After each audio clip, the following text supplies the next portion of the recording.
అబ్బో ఇక్కడ కేజీ చీరలు కొంటే అర కేజీ చీరలు ఫ్రీ అంట. మంగళ్య షాపింగ్ మాల్, కేజీల్లో సేల్, టన్నుల్లో ఆనందం. వేణు, నన్ను క్షమించరా. నీకు నా మీద కోపం పోవటానికి ఈ జన్మంతా సరిపోదని నాకు తెలుసురా.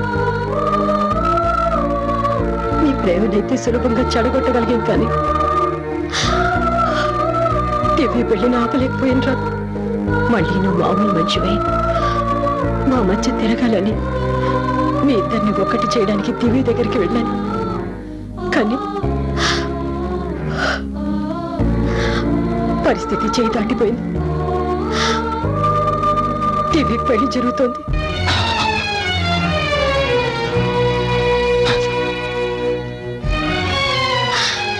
వేణు, వేణు, వేణు. భయపడకమ్మా, మిమ్మల్ని వదిలిపెట్టి ఎక్కడికి వెళ్ళను. మీ మధ్య ఉంటాను. మీరు చేసిన ద్రోహం తలుచుకుంటూ, చావలేక బతుకుతూ, మీ మధ్య తిరుగుతూ నేను మీ ముందే పతనమైపోవాలి. ప్రతి క్షణం నేను అనుభవించిన నరకం మీరు చూడాలి. అదే నేను మీకు వేసే శిక్ష.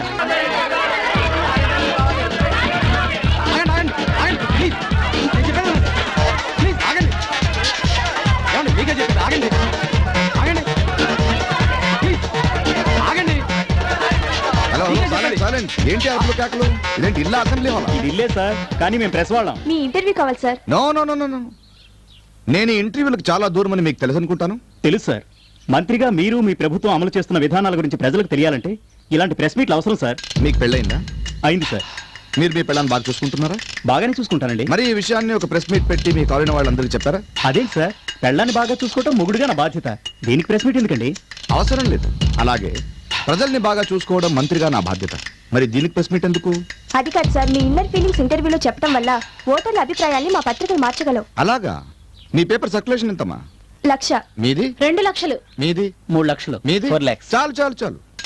7 కోట్ల ఆంధ్రుల్లో సంతకాలు చేయడం వచ్చిన వాళ్ళు 3 కోట్ల మంది. అందులో పేపర్ చదివే వాళ్ళు 1 కోటి మంది. అందులో ఫ్రంట్ పేజ్ పక్కన పెట్టి చివరి పేజీల్లో తెండూల్కర్ సెంచరీ కొట్టాడా, గంగూలీ ఎవరితో తిరుగుతున్నాడు, ఎవరు మ్యాచ్ ఫిక్సింగ్ చేసి దేశాన్ని అమ్మారు అని చదివేసి పేపర్ మడత పెట్టేసే వాళ్ళు సగం మంది. మిగిలిన వాళ్లలో సగం మంది ఓటు వేయరు. మిగతా సగం మంది ఓటు వేయడానికి పేపర్ చదువురు. మళ్ళీ ఎందుకమ్మా ఇంటర్వ్యూలు? సరే సార్, మీరు ఇంటర్వ్యూ ఇవ్వద్దు, కానీ ఒకే ఒక్క ప్రశ్నకు సమాధానం చెప్తారా? అడగండి. మీ ప్రభుత్వం అవినీతి ఆరోపణలు ఎదుర్కొంటుంది కదా, వచ్చే ఎన్నికల్లో మీ పార్టీ మళ్ళీ అధికారంలోకి వస్తుందంటారా? దేనికైనా టైం బాగుండాలమ్మా. గత 20 ఏళ్లుగా కర్ణాటక, తమిళనాడు రాష్ట్రాల చీఫ్ మినిస్టర్స్ మారారు. కానీ 2 రాష్ట్రాలని గడగడలాడిస్తూ బెదిరిస్తున్న వీరప్పన్ మారాడా? 300 మంది ఎమ్మెల్యేలు చీఫ్ మినిస్టర్ని మార్చారు. కానీ 25,000 మంది పోలీసులు వీరప్పన్ పొజిషన్ మార్చారా? టైం. అక్కడ ప్రభుత్వానికి గుడ్ టైం, వీరప్పనికి బ్యాడ్ టైం. టైం బాగుంటే కొన్ని కోణాల్లో కుంభకోణాలే ప్లస్ అవుతాయి.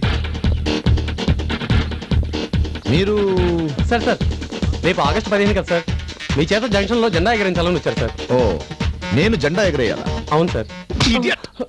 నాకు ఈ ప్రెస్ మీట్లే కాదు, జెండా వందనాలన్న ఇష్టం లేదని వాళ్ళకి చెప్పొచ్చు కదా. అదిగా ప్లీజ్ సార్, అసలు జెండా అంటే 3 రంగుల గుడ్డ ముక్క కాదు, మన దేశ గౌరవం, ప్రతిష్ట.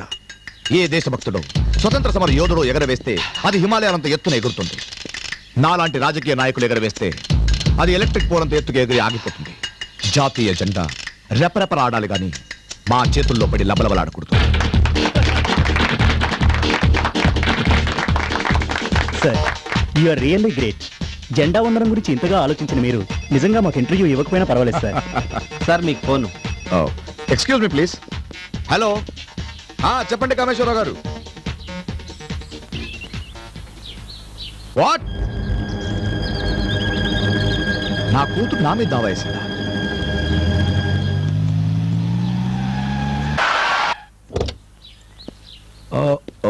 No no no no no.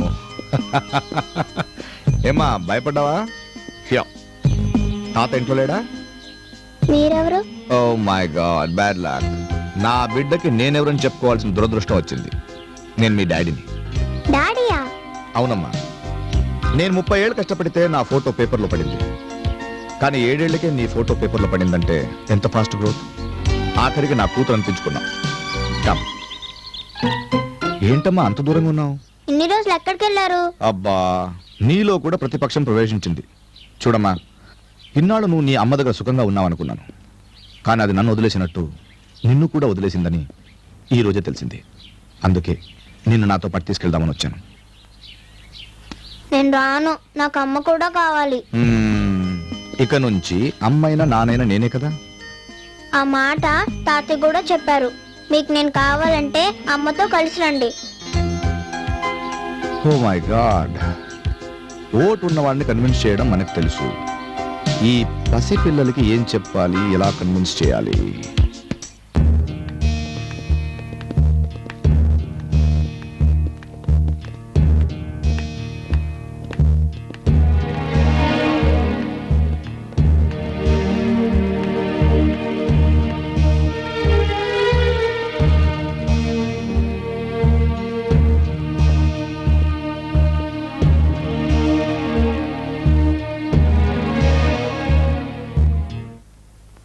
Proceed.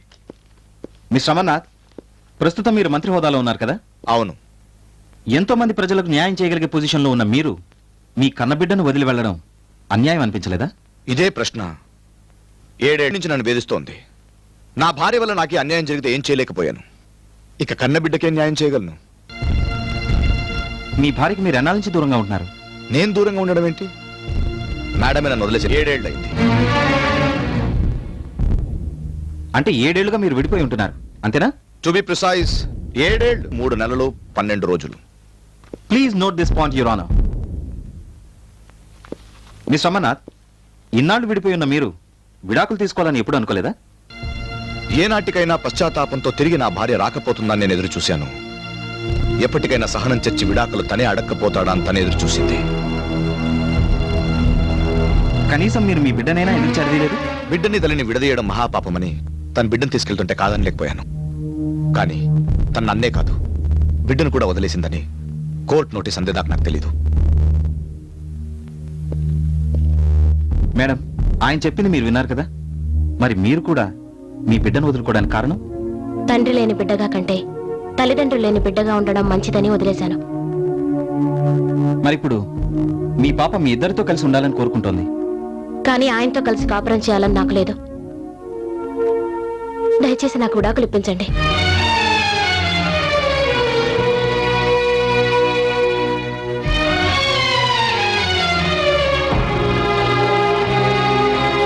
Mister Amarnath, మీ ఆవిడ మీ నుండి విడాకులు కావాలని కోరుతున్నారు. దీనికి మీరేమంటారు? ఏం చెప్పాలి సార్? ప్రపంచంలో ఏ భర్త అయినా భార్య కోరుకుంటే బంగారం కొనిస్తాడు, చీర కొనిస్తాడు. కొండ మీద కోతి కావాలన్నా, కోహినూరు వజ్రం కావాలన్నా తెచ్చిస్తాడు. కానీ విడిపోదాం, విడాకులు తీసుకుందామంటే అది నా లోపమా, నా జీవితానికి శాపమా అని అయోమయంలో పడ్డాను. అంటే విడాకులు తీసుకోవడం మీకు ఇష్టం లేదా? దివ్య, ఈ ప్రశ్నకి ఏం సమాధానం చెప్పమంటావు? నువ్వే చెప్పు. నేను అడిగేది మిమ్మల్ని. ఉండొచ్చు సార్, కానీ నా భార్య నా ముందున్నప్పుడు ఆమెను అడగకుండా నేనే నిర్ణయం తీసుకోను. పోనీ మేడం, మీరు చెప్పండి, ఆయనతో విడాకులు కావాలని మీరు ఎందుకు కోరుకుంటున్నారు? ఆయనతో కలిసి ఉండడం ఇష్టం లేక. మరి పాప పుట్టేదాకా ఎందుకు కలుసున్నారు? గత్యంతరం లేక. శరీరాలు కలిసి అనడానికి సాక్ష్యంగా పాప పుట్టింది. కానీ మనసులు కలిసి అనడానికి నా దగ్గర సాక్ష్యం లేదు. నా దగ్గరే కాదు, సంసారం చేసి ఏ ఆడదాని దగ్గర ఉండదు. మనసులు ఎందుకు కలవలేదు? ఆయనకి మనసే లేదు కాబట్టి. పొరపాటు, చాలా పొరపాటు. ఇన్నేళ్ల నా రాజకీయ జీవితంలో ఎమ్మెల్యేగా, మినిస్టర్గా ఎంతో మంది పబ్లిక్ నా మనసుని అర్థం చేసుకున్నారు, ఆదరించారు. యువర్ ఆనర్, స్త్రీలను గౌరవించడం మన సంప్రదాయం అన్నదాన్ని ఈ దేశంలో ఎంతమంది మగాళ్లు పాటిస్తున్నారో లేదో నాకు తెలియదు, కానీ భార్యల్ని గౌరవించడం భర్తల సంప్రదాయం అన్నదాన్ని ప్రతి మగాడు, ఐఎమ్ సారీ, ప్రతి మగుడు పాటిస్తున్నారు. అందులో నేను ఒక్కడిని. కానీ నా భార్య నా మనసుని అర్థం చేసుకోలేకపోయింది. అయినా పర్వాలేదు, దయచేసి నాకు విడాకులు ఇప్పించకండి. మా ఇద్దరిని కలపకపోయినా కనీసం నా బిడ్డను నాకు ఇప్పించండి please. That's all your honour. Court is adjourned for tomorrow. Excuse me sir, yeah, నాకు హెల్ప్ చేయాలి. చిన్న రిక్వెస్ట్. చెప్పండి. నీకు పదవి ముఖ్యమా, భార్య ముఖ్యమా అని ఎవరైనా అడిగితే నాకు నా భార్య ముఖ్యం అని చెప్పేవాడిని నేను. అందుకే తను నన్ను వదిలేసి వెళ్ళిపోయినా రెండో పెళ్లి చేసుకోలేదు. ఇన్నేళ్ల రాజకీయ జీవితంలో పార్టీని మార్చని వాడిని పెళ్ళాన్ని ఎలా మారుస్తాను సార్? నాకు నా భార్య అంటే చాలా ఇష్టం. తనతో కలిసి బ్రతకాలనేది నా ఆశయం. ఏం సార్, అమెరికాలో విమానదాడులు చేసిన తీవ్రవాదుల కుట్రైనా ఆలస్యంగా బయటపడిందేమో గాని నా భార్య మనసులో కుట్రేమిటో నాకు అర్థం కావట్లేదు. సో బిల్ క్లింటన్ అక్కడ అక్రమ సంబంధం వల్ల అన్పాపులర్ అయ్యాడు. నేను ఇక్కడ సక్రమ సంబంధంతో అన్పాపులర్ అయ్యాను. నా బాధంతా చెప్పాను, మీరే హెల్ప్ చేయాలి. నా కాపురం నిలబడితే గోడ మీద గాంధీ గారి ఫోటోని, టేబుల్ మీద మీ ఫోటోని పెట్టుకుని అటు అసెంబ్లీని ఇటు ఫ్యామిలీని ప్రశాంతంగా నడుపుతాను. వస్తాను సార్.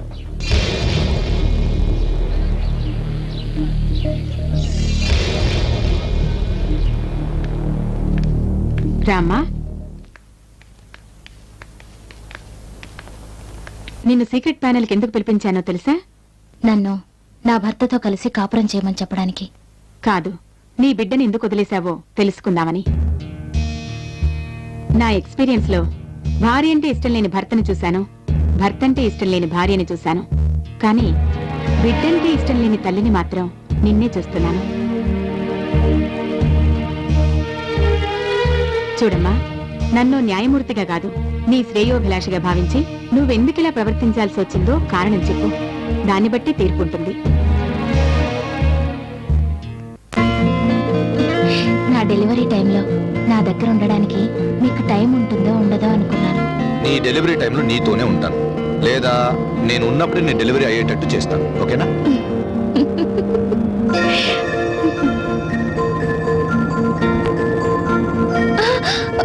ఏమండి, స్పీడ్ తగ్గించండి, కొంచెం మెల్లగా వెళ్దాం. లక్షలు పోసి కార్ కొనేది స్పీడ్ గా వెళ్ళడానికి. స్లోగా వెళ్ళాలంటే 2 రూపాయలు సిటీ బస్ వెళ్ళొచ్చు కదా.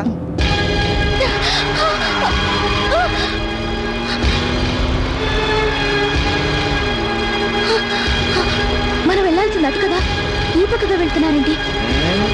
తప్పట్లేదు, పక్కకి వెళ్ళొద్దు మామ అంటే నా మాట వినకుండా పక్కకి వెళ్ళాడు. రూట్ మారితే ప్లేట్ మారుతుందని నేను హెచ్చరించిన నన్ను రాంగ్ రూట్ పంపించాను. ఏంటండి మీరు అనేది? పోస్ట్ నన్ను నామినేట్ చేయమని మీ నాన్నని అడిగితే సద్దాం హుసేన్ పేరు నన్ను చూశాడు. సద్దాం హుసేన్ తన అల్లుడిని చంపేశాడని మీ నాన్నకి నేను భయపడాలా? అందుకే నేను మామూలు అల్లుడిని కాదు ప్రూవ్ చేయడానికి ఒక చిన్న డ్రైవ్ చేస్తున్నానే. ఏంటా రియాక్షన్? నీ రియాక్షన్ డైలాగ్ ఏంటో చెప్పనా? శ్రీరామచంద్రుడు లాంటి భర్త ఇలా మారిపోయాడేంటా అనే కదా. ఇది రాజకీయం విద్య.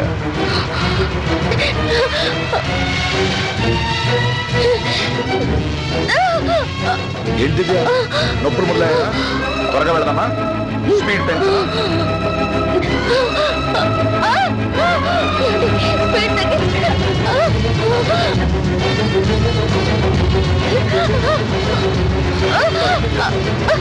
మీ నాన్న అల్లుడిని రాజమార్గంలో వెళ్ళమన్నారు కానీ పంజా మార్గంలో వెళ్ళమంటున్నాడు.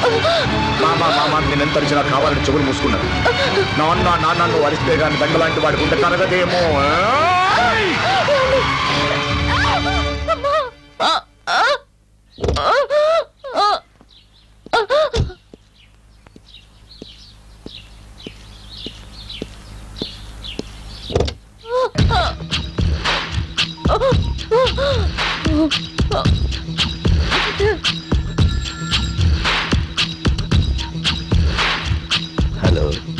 హలో మేయర్ మామగారు, మీ ముద్దుల అల్లుడిని మాట్లాడుతున్నాను.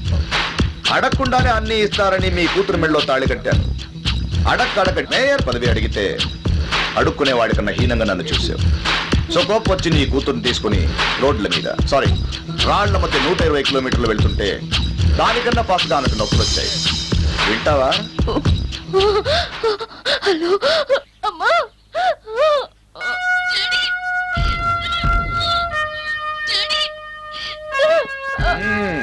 విన్నావా? మేయర్ పదవి లేనప్పుడు నేను మెలకులు తిరిగానుగా, అలాగే నీ కూతురు పాపం ఇక్కడ మెలకులు తిరుగుతోంది.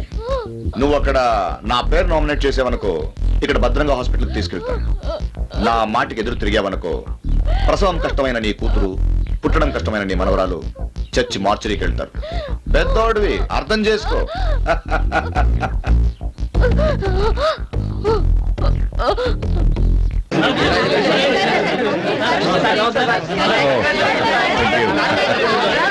Thank you.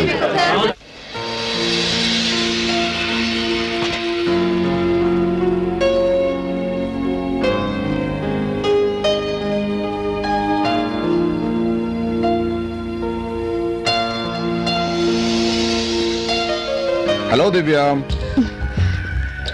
Good evening. కదలొద్దు, ఇప్పుడే ఆపరేషన్ అయింది. కానీ మంచి టైంలో ప్రసవించావు. పాప పుట్టింది, నాకు పదవి వచ్చింది. ఆ మూతలో మూతు ఏంటి, పాపలో ఒక్క పోలిక కూడా నాది లేదే. It's okay. By the by, తల్లైన ఈ శుభ సందర్భంలో నా శుభాకాంక్షలు.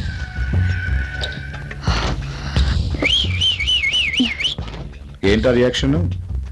నీ రియాక్షన్కి డైలాగ్ ఏంటో చెప్పనా?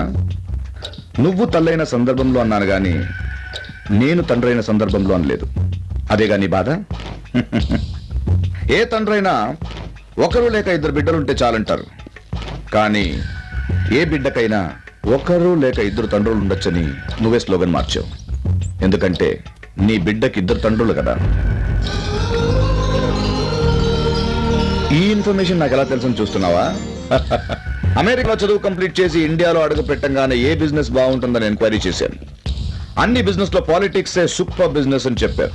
సరే ట్రై చేద్దాం అనుకుంటున్నప్పుడు నా మేధస్సును చూసి మీ నాన్నగారు నన్ను అల్లుడిగా చేసుకున్నారు. కానీ పెళ్లికి ముందే నీకు ప్రేమ వ్యవహారం ఉందని నాకు తెలుసు. ఎందుకు తెలుసుకున్నాను అనుకుంటున్నావా? ఆఫ్టర్ ఆల్ 5 ఏళ్లు పదవిలో ఉండే రాజకీయ నాయకుల శీలం ఎలాంటిదో కనుక్కునే ఓటేస్తారు పబ్లిక్. మరి జీవితాంతం నాతో ఉండే నీ శీలం ఎలాంటిదో ఎంక్వైరీ చేయకుండానే నీ మెళ్ళో తాళి కడతానా? అయినా తాళి కట్టాను. ఎందుకో తెలుసా? పదవి కోసం. చూడు దివ్య, సెకండ్ హ్యాండ్ ఆడదాన్ని పెళ్లి చేసుకోవడానికి ఏ మగాడు ముందుకు రాడు. కానీ 100 మంది హ్యాండ్లో పడ్డ పదవి కోసం జనం క్యూలో నిలబడతారు. నేను నిలబడ్డాను. పసుపు తాడుతో వచ్చాను, పదవి సంపాదించాను. ఇక సంసారం అంటావా? మెజారిటీ లేని గవర్నమెంట్ లో ఎప్పుడైనా కూలిపోవచ్చు. I don't care. అంటే మీ స్వార్థం కోసం, అధికారం కోసం మా నాన్నకు ద్రోహం చేయడానికి నన్ను పావులా వాడుకున్నారా? చెప్పానుగా పాలిటిక్స్ అని. బాధపడకు. ఇన్ఫాక్ట్ ఈ పాపలో నా పోలిక ఒకటుంది. అకస్మాత్తుగా సిజేరియన్ చేసి బయట తీశారు కదా, నాకు కూడా పదవి అకస్మాత్తుగా వచ్చింది. ఈ దేశంలో సగం మంది రాజకీయ నాయకులు మాలాగే అకస్మాత్తుగా వచ్చిన సిజేరియన్ బేబీస్.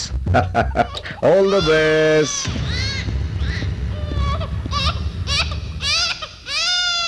ఏంటా ఏడుపు? ఏడ్చి కమిట్ చేద్దాం అనుకున్నావా? రాజకీయ నాయకుడు కమిట్ అయ్యేది సెంటిమెంట్ కాదమ్మా, సెటిల్మెంట్ కి. ఏంటా రియాక్షన్? ఆ రియాక్షన్ డైలాగ్ ఏంటో చెప్పనా? ఎగరలేను గాని లేకపోతే ఎగురు తందామనుకుంటున్నానే కాదు. ఓయ్ బాబోయ్. అరే మామయ్య గారు ఎప్పుడొచ్చారు? ఇప్పుడైనా ఇంతకు ముందేనా? మీరు ఇంకా పాపం చూడలేదుగా? మీ కూతురులో అందంగా ఉంది. మీరు వెంటనే చూసి వచ్చేయండి. ఎందుకంటే ఎక్కువసేపు నా భార్యని ఇబ్బంది పెడితే ఆమె హెల్త్ వీక్ అవుతుంది. ప్లీజ్. ఏంటా రియాక్షన్? నీ రియాక్షన్ డైలాగ్ ఏంటో చెప్పనా? లోపల నా కూతుర్ని మాటలతో వేధించి బయటకు వచ్చి ప్రేమ కురిపిస్తావా?